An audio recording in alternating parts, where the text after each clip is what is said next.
Someone once told me I wasn't broken, then proceeded to take their bat of insecurities and swing for the fences in my direction. Yet with each attempt, my diamond shield grew stronger like cement, in which each attempt I dropped my head in disappointment. They claimed it all unintentional, while crowding the plate as if to hit the outside pitch. Yet with each attempt, their existence became non, as if their presence was never stumbled upon. Do you want to know how I got these scars? I loved you even though you were something that hadn't happened yet. I believed in you 107 or 111% without regret. But who knew I'd become your little marionette doll to be placed on the shelf while you play with Raggedy Ann, all for you to tell me you were preserving my porcelain skin. When did you go back to being so cold? See, to the world, you were an ancient Chinese puzzle box that no one could get in. When I picked you up, turned your complexities into simplicities, and like that, you began to open it. It wasn't that hard. Because when you look at my heart, I take the mindset of all things fall apart, and I put and piece things together to show you that there's always a new start, but you couldn't leave well enough alone.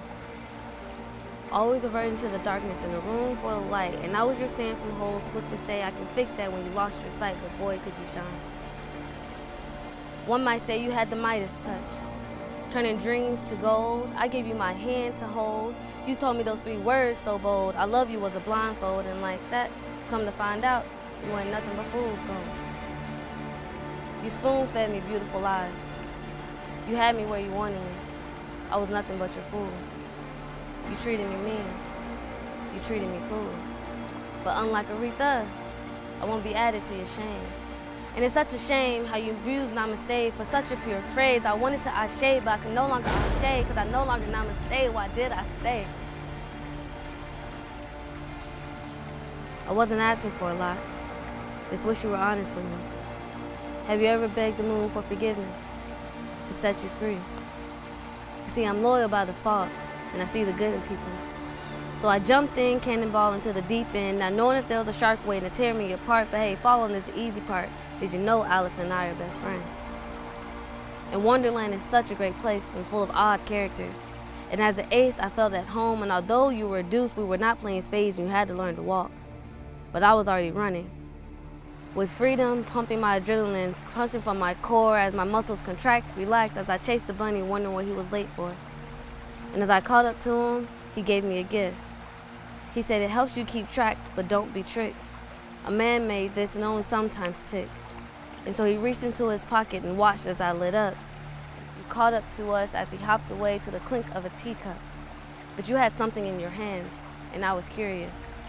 And yes, we know what it did to the cat, but satisfaction brought it back. So as you opened it, your hands were full of marshmallows, mushrooms, leaves, and tea, all saying bite, eat, or drink me. And so we did. A euphoric transformation. As we closed our eyes and opened our eye, we woke up together. You loved it the longer you were immersed. You saw your potential, of course. So I decided to give you a gift, knowing it could be my curse. And that gift was called my time. And as it went on, you said it was broken, saying, I never thought the batteries would die. Watches tend to do that. Sigh. But you couldn't see that it was still right twice a day. I guess it wasn't meant to be. How you couldn't see past the man-made anomaly. You failed the connection, so eternity could no longer exist through the skies. I thought we saw eye to eye.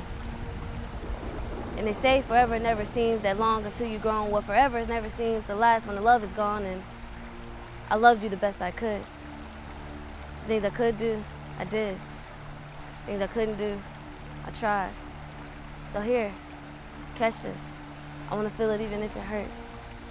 And as you toss my heart up to smack it down to the ground with no remorse, not 1 ounce, the unique thing about my heart is it didn't break, it bounced. You were supposed to be humble and sit down, but you stumbled. Now look around, you fumbled. And as I scooped it up, practically bleeding out, and for the life of me trying to figure you out. And as you let go of your embrace and turned your back on me, you left a scratch. I guess this was what you have to go through when you learn to unlatch.